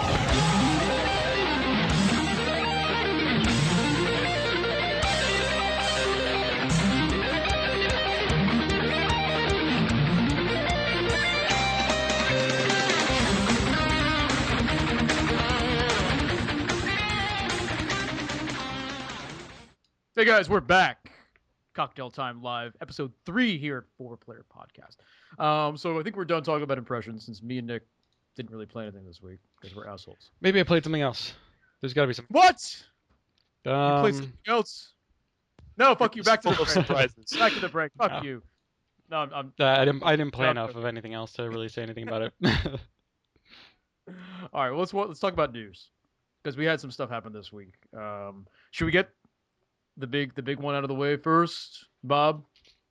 Well, actually, I was thinking about pouring another shot, but not a. How were you? No, not What a. the fuck? I thought eating pretzels and drinking something normal would wash down the taste of the absinthe, but I could still taste it That's in my why. throat. Yeah, I still got this fucking hooker in my mouth, so I'm trying to wash it out. I figured. Nothing gets those hookers out. Yeah, I figured just Never. doing a straight up Never get a- tequila shot with a wedge of lime would help. Maybe just the lime. Mm. Never get a hooker in Mexico. That's I the think I problem. just threw up a little bit. Yeah. No joke. I went in the kitchen to get something, and I had the moment where I had to stop, and I was like, Chew it back. Just chew it back. Yeah, But it- it's it all right. was- It's all it right. wasn't like I'm drunk, so I'm gonna throw up. It was just like the absinthe was like, "Oop, we're coming back up."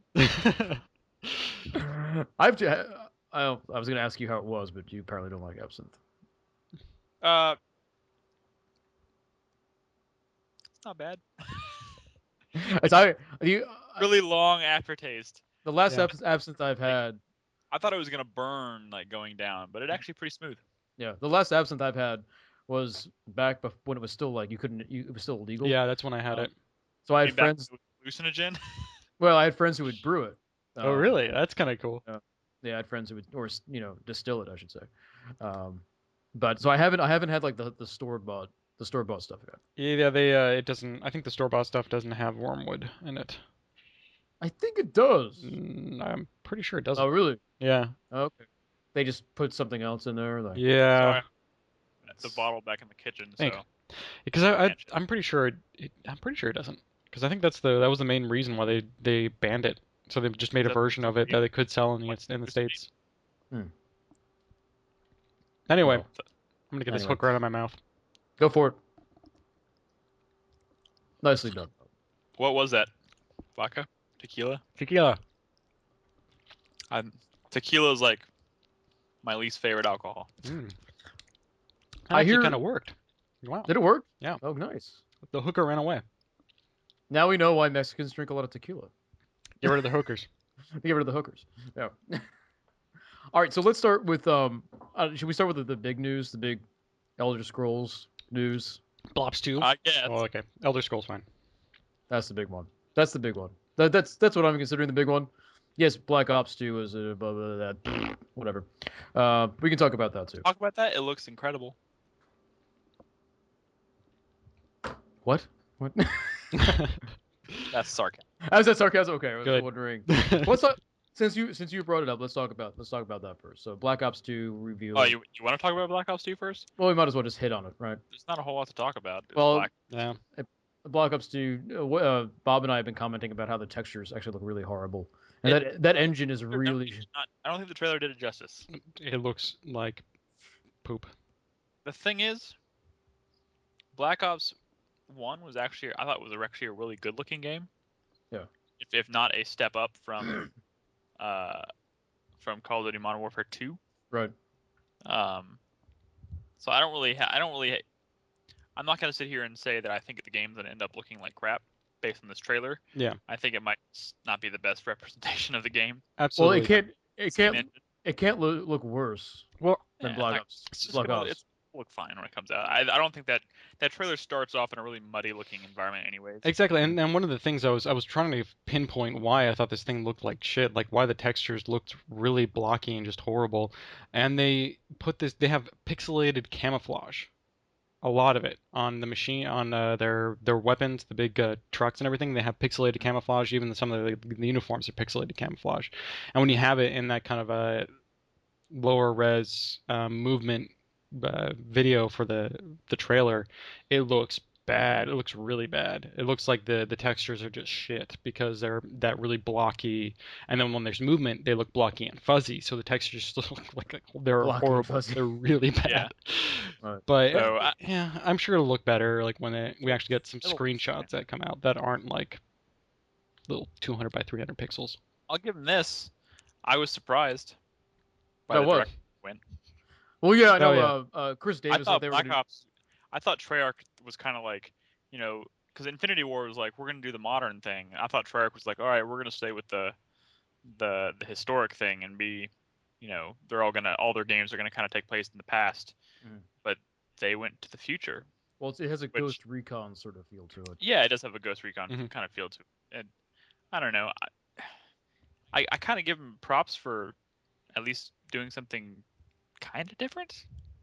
Does that make sense? We're really grasping at straws here.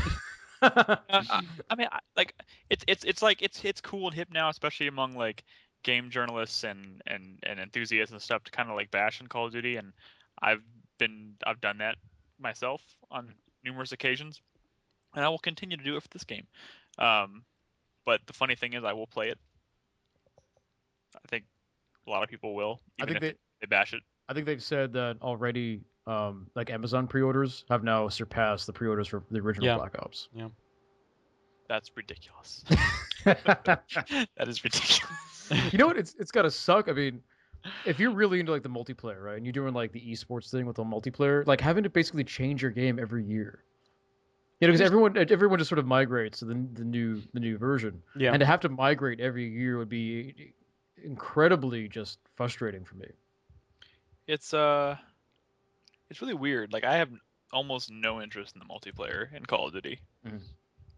I'm pretty sure I'm alone on that one. I don't know. I pick them up just so I can play like the AAA blockbuster action movie campaign, and then put it down and move on to something else. Mhm. And I think it's going to deliver on that. They always do, in my opinion. I was really into the multiplayer in Black Ops, the original Black Ops. I was into And- the multiplayer in 4, and I loved the zombie mode in Black Ops. I never really got into the zombie mode. A lot of people loved it. I just never. Love the zombie mode. In fact, that's kind of their bread and butter now. Like more so than the regular multiplayer. Like everyone expects the multiplayer thing, but that's all kind of on Infinity Ward for masterminding that. But Treyarch, I think that one of the best things Treyarch did, I think, was create that zombie mode because it's the one mode that separates their game from the rest of the Call of Duties. It's like the one identifying mark that makes that a Treyarch game, Mhm. which is kind of cool. Yeah, and didn't they already announce a zombie mode for Black Ops 2? Of course. Yeah. Of course, they're Obviously. better. That would be one of those things where like that's where I'd be like, fuck this shit. If it didn't have zombies, I'm not. But, Pound your hands upon the desk. Hey, but Dang. don't get me wrong. I absolutely love Modern Warfare, the Call of Duty 4 multiplayer, and I played Modern Warfare 2 for a while, and I didn't touch the Modern Warfare 3. I think most of my disdain for the Modern Warfare multiplayer now just comes from the environment that you play in, like the people that you end up playing with, and Yeah.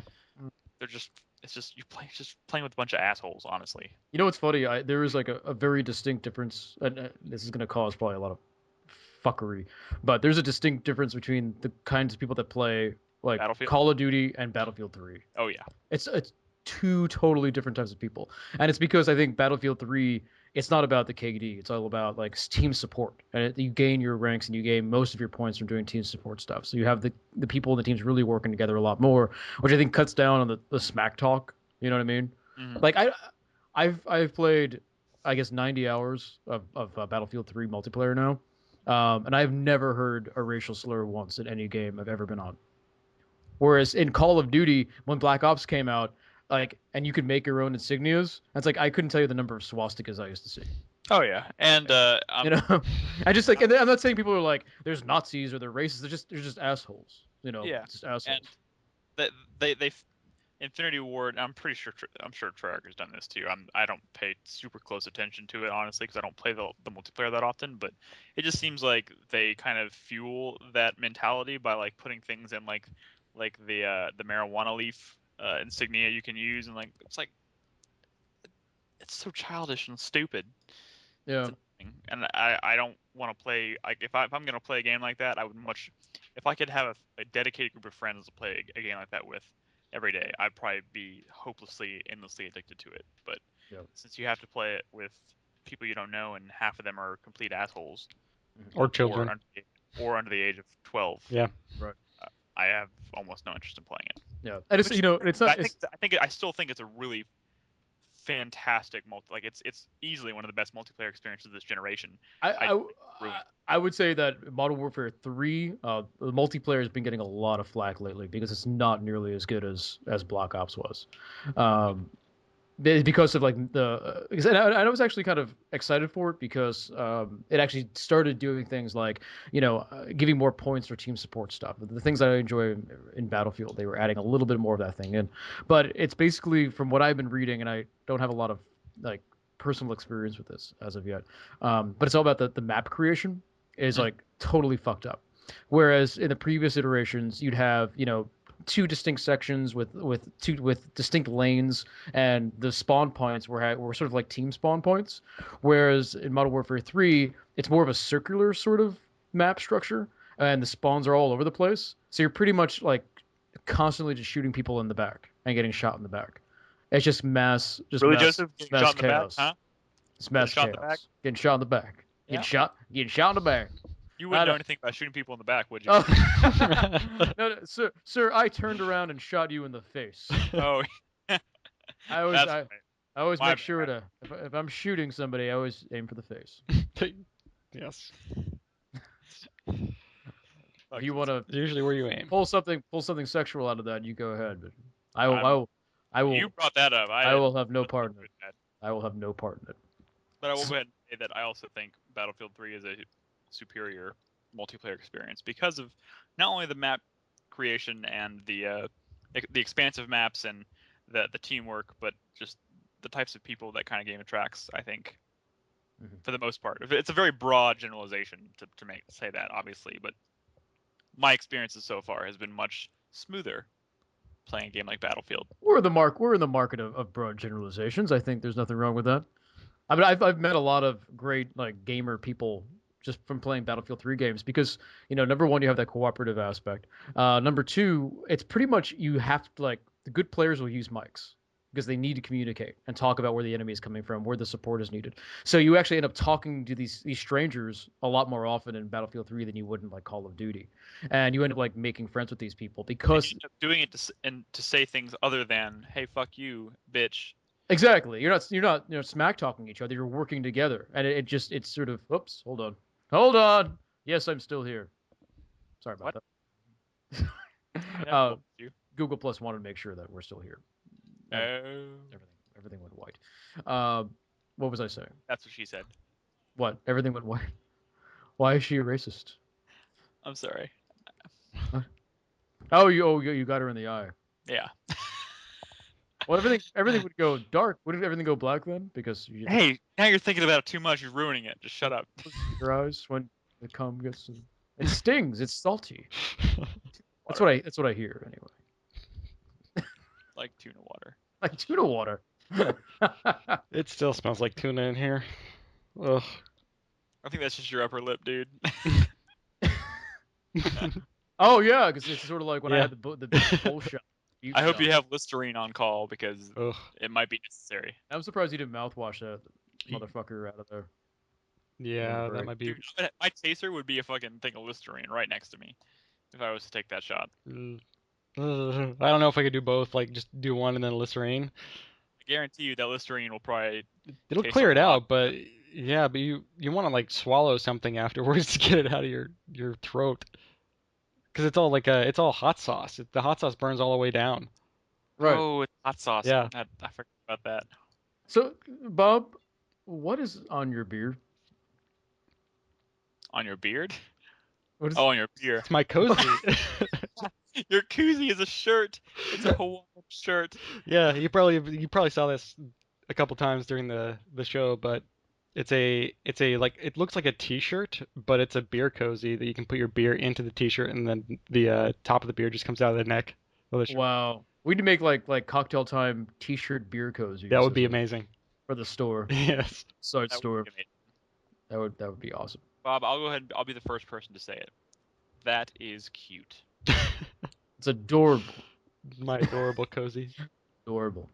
So that's Black Ops 2. Whatever. I'm surprised we talked about that long. Well, it Yeah. kind of branched off into other things. We But branched off into other things, but the thing is, I don't. Are you gonna play it? Anyone else here gonna actually play it? I'll rent it. I'll play it. I'll check rent it out. I'll tell you what. I waited like 2 months to play Modern Warfare 3, Hmm. but I enjoyed it. It's fun. Single player is okay. I- I played the multiplayer for like 10 minutes and I was like, this I sucks. think just it's easy to make. It's easy to point fingers and make fun of a game like that because it's so predictable. But it's You know, it's gonna lose. I'll tell you what. Honestly, making fun of Call of Duty is gonna lose its charm. We don't like go new Madden. Wow, people still play Madden. oh, No, because people have been playing Madden every year since like what 1990 Yeah. something. here's also the thing though. It's Call of Duty is not this game like single player game that comes out every year that takes like 15 to 20 hours to complete. Right. You can pick it up, you can finish it probably in about 5 to 6 hours, and you can move on to something else if you like. So I don't think it's like a super huge deal that a new one comes out once a year. It's like a new 6-hour experience comes out. You have to remember something. Even having a new Madden every year is kind of silly. Because you know why there was a Madden every year, right? It's because The rosters change. yes, and there was no DLC at the beginning. Yeah. So the only way you can get new rosters into people's hands was to put a new game every year. But now they're still putting out a new game, even though they could just do it through DLC. They can just do DLC. You can get like a $10, DLC pack for the new roster, the new stats, and that's it. They like putting out a whole new product every year they don't need to do that The anymore. thing is, it became the cover became such a tradition, became such a There's the curse, the Madden big curse. deal. Yeah, like they had to, like that's Yeah. like pure marketing. The Madden curse is like, it's self-generated, user-generated marketing for Yeah. that game. So it's like they have to keep doing it. It's So like, they're oh, stuck. They're stuck doing whose career is gonna be ruined this year? It's like, it. it's fun. Maybe he'll break his neck. Woo! Marketing. Yes, Joseph, that's exactly. Woo! His life Yeah. is ruined. Woo! Marketing. His wife's got to fuck a floppy dick. Marketing. Hey, marketing. Marketing. A floppy disk? Merchandising. A floppy disk? Is that what- Spaceballs fans out there. All right, let's move on to the next. All right. Okay. Elder Scrolls Online. We are all disappointed, right? Oh, I wasn't gonna play it anyways. The thing is, though, all Elder Scrolls Online had to be was Skyrim with networking, bigger dungeons, and like trading. A trading Here's the hub. thing. So That's it. I was actually listening to Profits.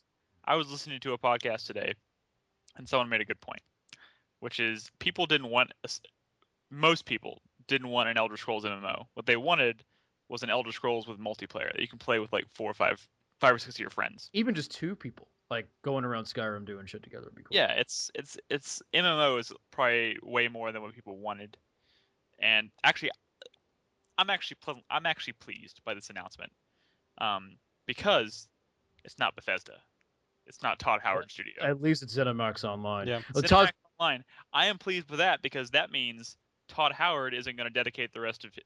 Like, Todd Howard's not working on Elder Scrolls MMO, which means he has plenty of time to work on Fallout 4 or Well, maybe Elder Scrolls 6. I can guarantee you what's going on right now is they've now, since Skyrim was released, they split the team up.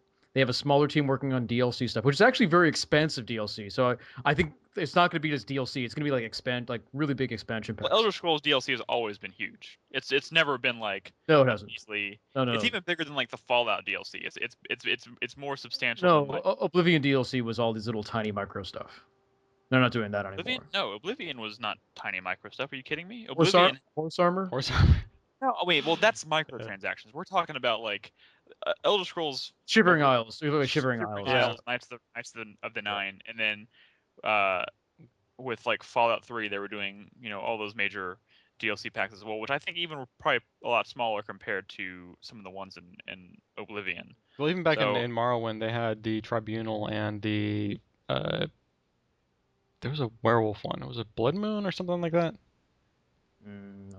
It was basically an Expansion entire packs? yeah. These were expansion packs, and they were huge expansion packs. They had entirely new areas. Yeah, So they've been doing this not- back since Morrowind. well, I mean, Skyrim is like probably the #1 selling game of last year easily, right? Was that? It was big.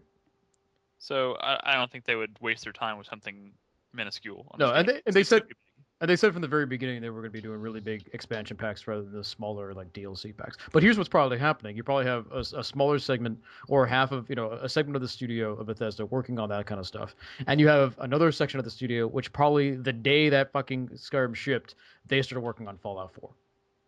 That's what they started doing.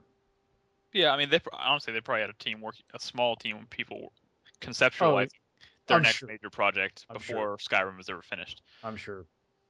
That's just how these teams work now. It makes me so excited because think of like the leaps from just Oblivion to Fallout 3. Yeah. The same engine and all, but think about those leaps. Now think of like from Skyrim to Fallout 4. Oh, It's gonna be fucking amazing. I'm fucking like bam, I couldn't be happier. I couldn't be happier that Todd Howard's studio is not working on this game, because I don't think no matter what came out, no matter what happened, I'm tired of seeing people try and revolutionize MMO or trying to topple World of Warcraft. I don't think it's ever gonna happen. No, It never works. It never happens. The next MMO to really break out, like no one's gonna destroy World of Warcraft. World of Warcraft's gonna destroy itself. The next Yeah. MMO Well, to it's already beat falling World of apart. Warcraft will be a Blizzard game, guaranteed. Maybe I think the next MMO to really break out in that World of Warcraft fashion is going to be the MMO that eschews the things that World of Warcraft has done. That class-based, hotkey-based combat, all that kind of stuff. It's going to be the MMO that does something truly different. You know what? You know. It'll be a Blizzard game. Well, they are working you don't on know that. Titan. Yeah. I'm pretty sure I'm gonna put my money on Titan. Yeah. I think the only studio, the only game that I think had the potential to really come close was BioWare with Star Wars. I don't think they did it. No, because it was basically Star Wars with a WoW. WoW with a Star Wars skin. That's it. I'm pretty sure from the few details that have leaked so far, and the people that have already started reading that Game Informer tell-all article about the MMO, I think the consensus now is that this is going to be an Elder Scrolls game that's like WoW. Yeah. Yeah, well, it's class-based. First of all, it's class-based. It's the worst I'm pretty sure that- decision they could have made. Like, there are games that are not class-based that have succeeded. Look back at Ultima Online. That was incredibly successful. Yeah. Where you could actually choose the skill sets you wanted and create a character that you really tailored to yourself. The original Star Wars Galaxies Yeah. wasn't class-based. Yeah. And actually moving to That a was good. class-based, a lot of people argue that moving to a class-based system actually killed that game. Yeah. Asheron's Call was not class-based. There's quite a few different games that just like, even if you look at one of the biggest MMOs out there other than WoW is EVE Online, and that class-based. does not follow anything that Yeah. WoW does. Like, it's nowhere remotely near what WoW is. Like, it couldn't be. It's the extreme on the other. It's end the of exact spectrum. opposite, and it's very successful. It's incredibly successful. Mhm. And I would imagine it's probably going to outlive WoW. WoW has been just losing so. players by the hundreds of thousands since the beginning Yeah, of but last year. they have millions of players. They lost like 1 million players last year. Like 3 years ago, though, they had hit like 10 million players. Yeah, but when you Which lose is like a ridiculous number. when you lose 1 million for a game. players within 1/4 of the year, that's a problem. Yeah. Oh, yeah. That's a big problem. Think about But that. then again, that's 10 million times $15 per month. It's a lot of money. oh my god. Think about that. Yeah, Oh, Think about how much money that is I'm gonna go kill it's too myself now. much. per month. Now they're gonna have fucking auction house. Did you? Yeah, I guess we can talk about that news. Is that kind of news? The auction Diablo house of 3. Diablo 3. That's been known for a long time now. Well, did they actually detailed how it works? oh, the pricing. Yeah, the So why pricing. don't you talk about that? 'Cause I didn't read anything about that. So I think it's if you do it just gold in-game money, I don't think there's any kind of there's on top of the standard in-game fees. I don't know if there's any kind of taken off the price. There may be some kind of base auction fees that you have to be able to put an item on the auction house. If you're using real money, but you leave it in Blizzard's accounts to be able to buy more items with, I think it's maybe like it's more like a 5 or 10%. I can't remember what the percentage is, but basically when you and the max you can sell an item for, I think is like $250, 200 something dollars. But if you want to get that money directly to you, as in like cold hard cash, Blizzard takes somewhere like between 15 and 30% of that. Oh Jesus. It's pretty Wow. big, yeah. But didn't you read they need the money? Oh yeah, Lost they a are million starved for players. money. The recession hit them hard. Wow. It kind of makes me sick to my Well, stomach. The whole idea is like people are just gonna be doing this anyway, so they're just sort of cutting out the Yeah, middleman. and it's people are going to be doing it on other sites, and it's going to be more secure. People are going to be more comfortable with doing it. They're going to probably make a ton of fucking money off of it. Activision gets their cut. Yeah. Oh yeah. Yeah. But the thing is, like, I was talking about this earlier with my girlfriend and you, Joseph. Was why should I buy Diablo 3 day one, or why should I pre-order? Why? Other than to play it first. Well, for one, you're not going to be able to play it day one. The beta, when they had everybody come into the open beta, the servers crashed. You couldn't play the game. It's a single player game. You can't play even the single player. You cannot log into the servers to play the fucking single player. Right. You have to be logged Yeah, in. you all have the to be time. logged in. So if the login servers are down, you can't play the Wait, game. so it has the I forgot what you call it, but you have to have a consistent internet connection to play it. Yeah. Yes. Then I'm not gonna play it anyways, but I would still know. No, you're not. That reason alone would guarantee I would never touch this game. My prediction now is that you are probably not going to be able to play Diablo 3 unless you are very lucky with when you log in for probably somewhere like between the first 3 days. Yeah. Exactly. It's going to be there's no pre-order bonuses other than if you're going to do like the really stupid big collector edition. Well, the only reason people are pre-ordering so they can preload it. So once midnight hits, they can play it immediately. That's. But they it. can't. That's the thing. They're They not won't be going able to be able to. But they think they can. They think they've been lied to. It's no matter. No online based game has ever had a successful launch that I think. Some have. Some have But I mean, gone okay. there's always downtime. But Blizzard is really kind of really bad about it. Like most of their launch day stuff has been just utter shit. Like I remember when WoW launched, you can play the game for the first like week. It was really bad. Oh. And then whenever the new expansions come out, there are massive server queues, so you can't play the game, or you have to wait like at least 2 hours to be able to play the game, or you get server crashing or stuff like that. They've gotten better at it, but given how the open beta went, I'm not gonna. There's really for me there's no incentive to pre-order it because I'm not gonna be able to play it. So why would I want to pre-order it? And they always say that they're going to be. They'll have it fixed by launch day, but that's never the case. They No. always say that. They said that with Twisted Metal. Remember with Twisted Metal during the beta, there was all these problems. They're like, well, it's just the beta. Don't worry, it's going to be fine. And to this day, I think there's still networking issues with Twisted Metal. I don't think they've ever really Well, that's the thing. Like with 100%. an MMO, you have the incentive to try to fix it ASAP because they are on a subscription model. With a single player game, they already paid you their $60.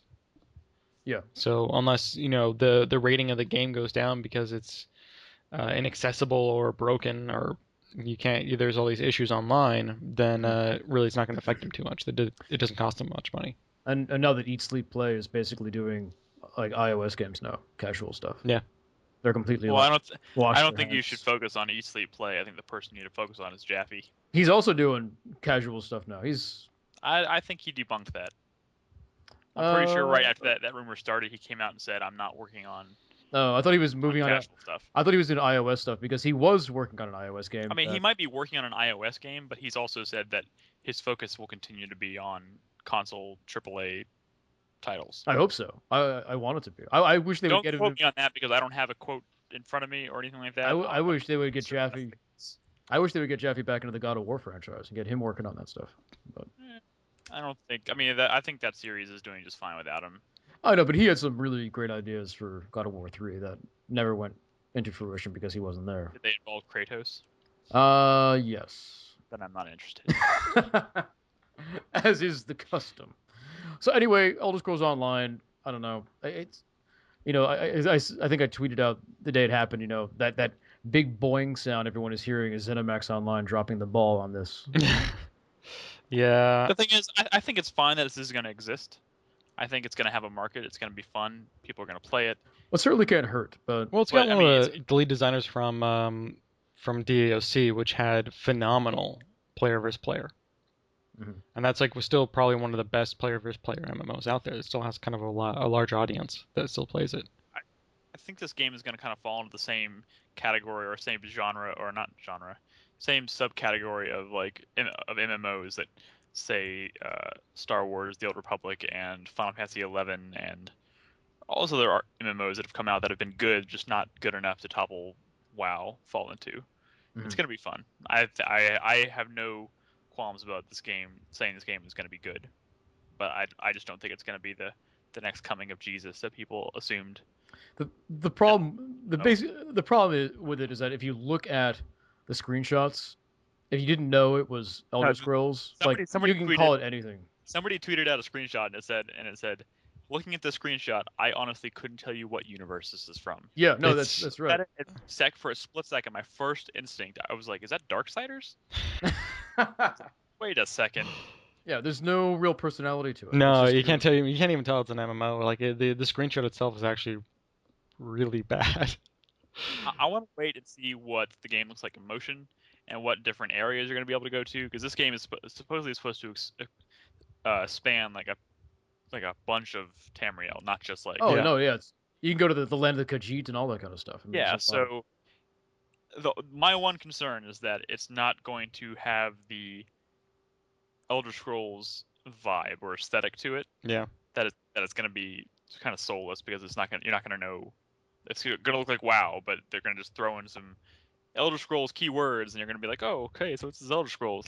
But if we see it in motion for the first time and it looks like, okay, this looks like the Elder Scroll, this looks like Tamriel, mm-hmm.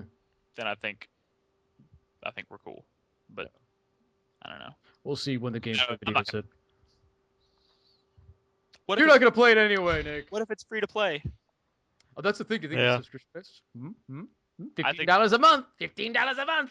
Pretty sure it'll be subscription based, and at least for the first 2 years before it loses everyone. I feel like one of the only studios that could get away with a free to play MMO, like it'd still be able to support themselves, like support the game, is Blizzard. Blizzard.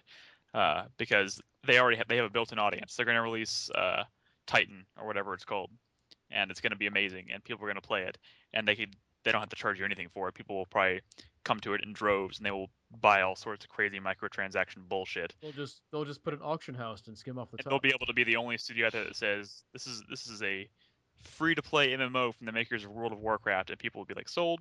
Yeah, I bet you if this Diablo 3 real money auction house goes well, I would be 100% in thinking that they're going to incorporate that in their next MMO.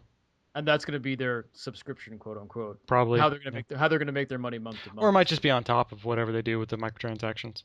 Yeah, but definitely a part of it. Yeah. Yeah. So it's very interesting though. It's very it's gonna be interesting to see what they do. Well, I would tell you what, I would almost rather them do that than do sort of a microtransaction model where you're actually buying like more powerful abilities and stuff like that. I mean, it won't affect gameplay as much. Well, most games these days that have the whole free-to-play microtransaction model are ones that only have microtransactions that affect how quickly you level and cosmetics. Like that's it. Aesthetic stuff. Yeah, Right. really, there's nothing that affects how powerful you are or how many abilities you have and that kind of stuff. Like otherwise, the game is pointless. Not people are going to be discouraged from playing it because it's basically you need to spend money. You need to spend X amount of money to be competitive playing it. Right. And that Right. really draws. It's kind of a keeps people from really getting into the game. Yeah. Yeah. So. Are you guys into what is this? Saints Row the Third anymore? Because they just announced a big old DLC pack. I still have not finished that game. I was enjoying it, but Saints Row in general has just never been something that I could get super into. I still intend to finish that game because I liked it a lot, but I got distracted really easily. I'll tell you what, I got kind of bored with that game overall. Like I don't see my problem is I don't enjoy all the side missions. There's very few of those side missions I really enjoyed. So I mean, it's like I don't want to do like the destruction tank thing like 8 times.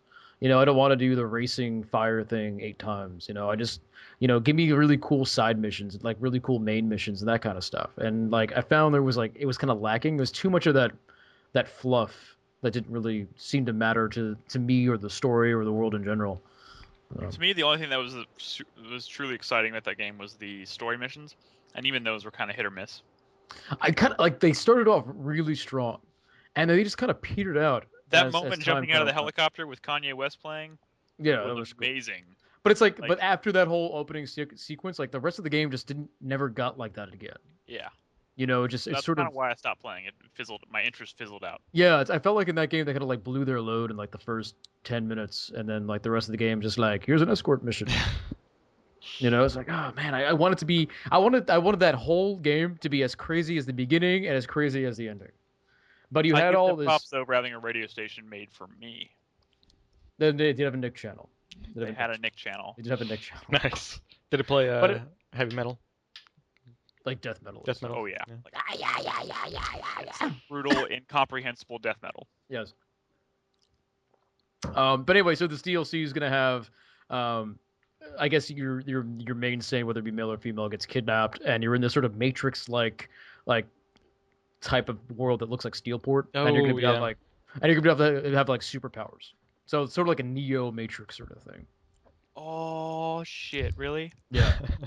See, now you're interested. Now you're interested. Which is pretty cool. I mean, it reminds me of sort of like a lot of like the cooler cheats, you could have used, and now it's going to be like DLC abilities. Which I mean, you can say that they used to be free, but now you have to pay for them. But I don't know. It's one of those things. It's depending on the pricing, it might actually, put me back into that game again. I might. I'm gonna go back and finish that game one day. Depends what the superpowers are. So. If I could play as Neo, I'm cool. You could do that. I think so. If the signs are right. Actually, you know what? My favorite mission from Saints Row was the pony boy mission. Oh God! Right, like running through the streets where he's like pulling the carriage. Yes, you're having a shootout pony boy. Like yeah, I knew you would say that because when I first played that level, I was like, this guy pulling my carriage, kind of like Joseph. I have nothing like that. Oh, you're everything like that. I don't. Right down to the ball gag and the tail. What do you call it? With the techno voice. Oh yeah. What do you call it? The stoma. The auto-tune voice. Yeah, the stoma auto-tune voice. Yeah. I thought of like there's this commercial of like this smoker and she's got like this stoma oh God thing and she's like that, and I thought of like this like a porno. No, Joseph, don't say it. It's like bukkake porn, but it's like no, don't say it. Don't say it. I thought you can call it like you're going. Like blowhole would be a good. Oh God. Like Blowhole Volume 2.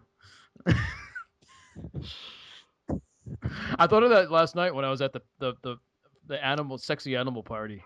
You mean the furries club? The sexy animal party. That's pretty. Oh God. Let's move on. What else do we have for? Oh, so speaking of Skyrim, the only other thing that I have in news is Dawn Guard, which is the first Okay. DLC expansion. Which we'll be hearing more about at E3. Yeah, which apparently. we don't really know much about. Apparently, I guess some people found a texture pack or a pack of DLC assets in the last update for Skyrim Yeah. that had assets for crossbows and snow elves, I think, who are the Snow elves. snow elves, which are basically what the Falmer used to be. And then the snow elves were Ah. imprisoned and became the Falmer. And enhanced vampire stuff. Oh yeah, they were Sweet. improving the animation. I became a vampire in that game, and I spent like 10 hours on this quest to cure myself of vampirism. You see, here's the funny thing: is I remember you telling me about that, and I was like, man, I never experienced this aspect of the game, but it's because I'm still a werewolf, so I can't get diseases, Yeah, you're good. so it keeps me from becoming a vampire. I didn't become a I became a werewolf after I cured myself of vampirism. Okay, I yeah. didn't become Well, either. What's that? I didn't Well, become you, either. sir, are a failure. Yeah. You were terrible. Did you finish Skyrim, Bob? Yeah.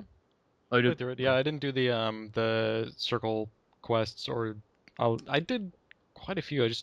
I probably spent like at least 60 or 70 hours in that game just doing all the other stuff. I just didn't do those specific quest lines.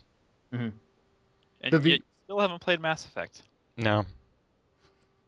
I know you must be, after everything we've talked about, you must be so excited to just dive Oh right yeah. into it. Yeah. Yeah. I want to meet this catalyst. I want to choose a color. I listened to that show last week, and my favorite quote in the interview was, "What's your favorite color, Catalyst?" And he's like, "What? I don't give a fuck." One thing I should mention, somebody in chat just pointed out that DLC quote unquote for Skyrim. It's not DLC. It's a standalone. I think it's a standalone expansion. Is supposedly. What. Oh. So As is in, it like, it's gonna be Oh wait, no, a- I'm sorry. Not. I'm sorry. I'm sorry. I'm talking about Saints Row the Saints Row. Third. Yeah. Oh, You don't need to actually own the game. so kind of like Festival of Blood was to Infamous 2, Exactly. Yeah. which I still highly recommend. Anyone out there who hasn't played Festival of Blood and liked Infamous 2, go play It it. kind of seems like a smarter idea on their part because then it doesn't limit the people that can buy it or play it to those that had bought the original game. Exactly. Yeah. I actually haven't played much of Infamous One. You should play those games. They're really good. I actually have Infamous One. I got it free. Yeah, I when did Sony- too when Sony got their shit hacked. When Sony sent everybody the I'm sorry presents. But you So, know what? That's a pretty good game to get for free. Yeah. It is I was- pretty good. I just I don't Infamous know. 2 is better, I think. Is it? I think so, yeah. It's hard for me to get into some of the open world aspects of it. Yeah. It's not like the first game is it's very much kind of like you could tell they're kind of feeling out how to design an open world game. Mm-hmm. Yeah. The second one, they're still kind of trying to feel their way around, but it's much better. There's much more variety.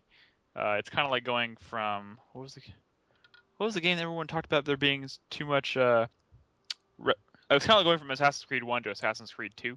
Okay. Um, Which is a pretty big jump. I'm still it's not a pretty big. jump. I'm not a But big in Assassin. Assassin's Creed 2, you could tell there are ways to improve. Yeah. And then in Brotherhood, it got even better. Mhm. So I would liken Infamous 1 to 2 to Assassin's Creed 1 to Assassin's Creed 2. Maybe I'll just eschew Infamous But the difference 1. is Assassin's Creed 1 kind of sucked. Yes, it did. This one still pretty good. Mm-hmm. Maybe, like I said, maybe I'll eschew Infamous 1 or just move right on to Infamous 2. Is that word of the night? Shoe. Eschew? I like that word. It's a good word. One of my favorites. So. Anyway, that's all the news I had for tonight. Yep, that pretty much covers it. You guys have anything else you want to talk about before we bring this night to a close? I'm good. What? Oh my god! What was that? Where? Very nice. Was that lady? For a second, I was like, is that lady's underwear with a giant face hugger? No, it's a bandana. So, yeah, I just held up the Aliens Colonial Marines bandana. Oh, is that what they were giving out at PAX? Yeah, so let's see if I can do this without fucking up my mic, but no, that made a lot of noise. Yeah, they had I think the year before they had alien mouths. Like so the lower part was an alien mouth with a little mouth coming out of it so you can put on your face. Mhm. But this year wear these really shitty gray T-shirts with a gun on it. That's that the sounds aliens. great. I mean, that's cool. Hey, Bob, how much do you want for that bandana? It's mine, bitch. He doesn't accept currency. Yes. What would you want that's not currency for that bandana? I'm not comfortable with that. Oh, maybe they'll be giving shit. Watch us get to E3 and it's like they're giving us the same goddamn T-shirts. from Probably. last year. Oh yeah, that's. They're like, we still need to get rid of all these. Yes, maybe we should. One that it's too large. It's like a extra large. That's because at E3 and everywhere it's only extra larges. Yeah, even though Yeah. most people there are not extra large, clearly. I would argue that. Some people. Have you ever been to a video game convention, Nick? Well, shut up. All right, I'm not extra large. that's true. And neither am I. So it's all right. Munchkin Brothers, high five. Wait, were you giving a high five? I couldn't see. All I see is. All right, guys. I think that's it for us. Thanks for coming out for Cocktail Time Live, episode 3 here, 4Player Podcast.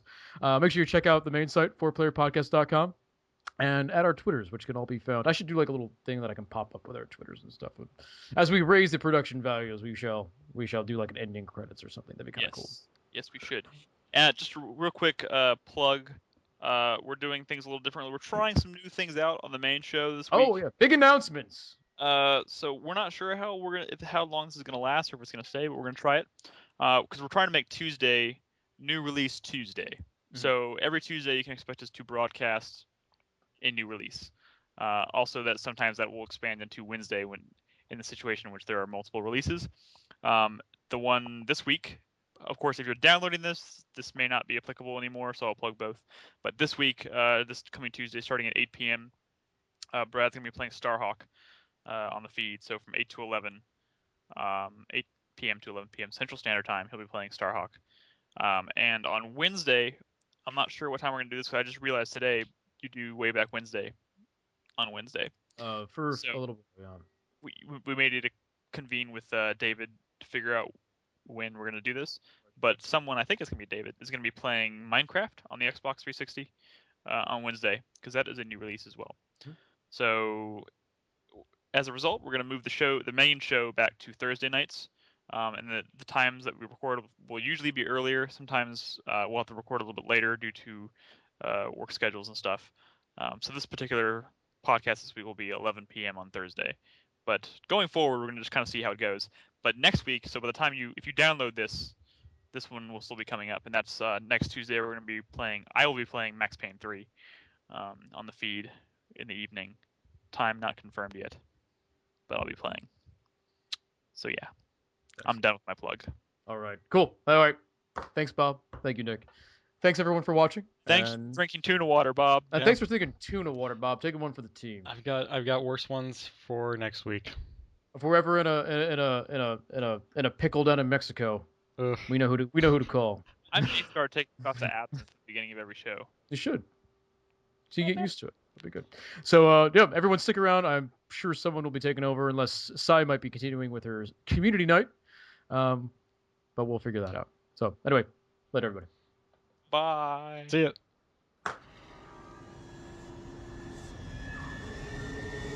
Ludicrous speed! Go!